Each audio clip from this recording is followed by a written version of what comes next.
Rep Detroit every time I'm in front of the camera. My G's, smart trees, on the drop V.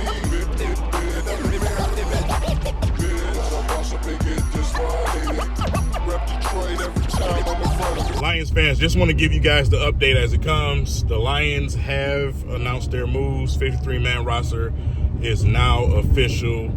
Nothing surprising. Here's the list. When you look up and down the list, it's nothing surprising.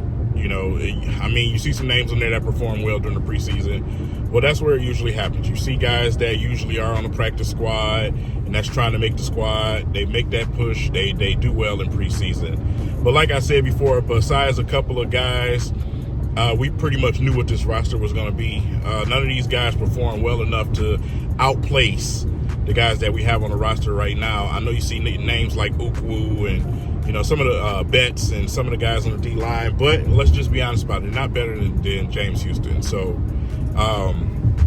some of these guys will be circling back, and they will be added to the practice squad if possible. It's a tricky ordeal for the Detroit Lions simply because of their positioning. But I also expect the Lions to make a couple of moves as well still. And I'm not talking anything crazy like a crazy trade or something like that. Or if they do trade, it's going to be for one position, one only.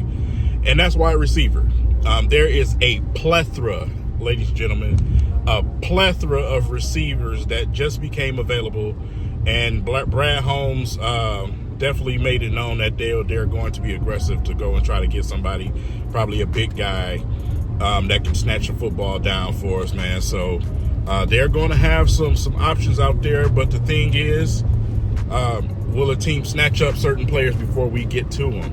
When you look around the league right now, as far as teams that need receivers, it's not a whole lot of them. So they're kind of in a good spot. But when you look at us foregoing in the future, when you look at when those you know, the cap hits really start a couple of years down the line, and, you know, the way that we're set up, I think the Detroit Lions are going to be in great position for these next near years. And it's just brilliant what Brad Holmes is doing and the way he's playing this out. But yeah, receivers available, man. I mean, a lot of them. And I'm looking forward to seeing you know, what we do, what we can add to this roster, and if we make any other moves as well.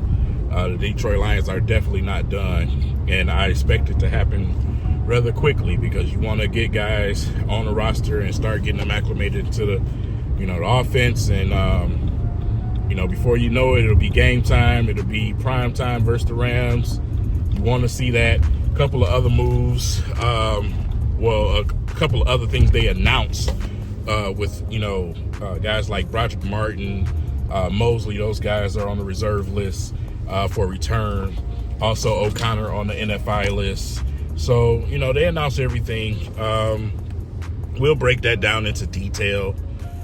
Right now, it's just that's instant news for you guys. I know you guys have been waiting, but there's the list. And, yeah, like I said, just pause it and read through it. You can see all the names that, you know, that got cut and waived, and what the Lions, you know, the decisions that they made. So with that said, just wanted to give you guys that update. I hope you guys enjoy this hot day here in Michigan for you Michigan Ganders, man. And yeah, I'll see you guys later on this evening. Peace.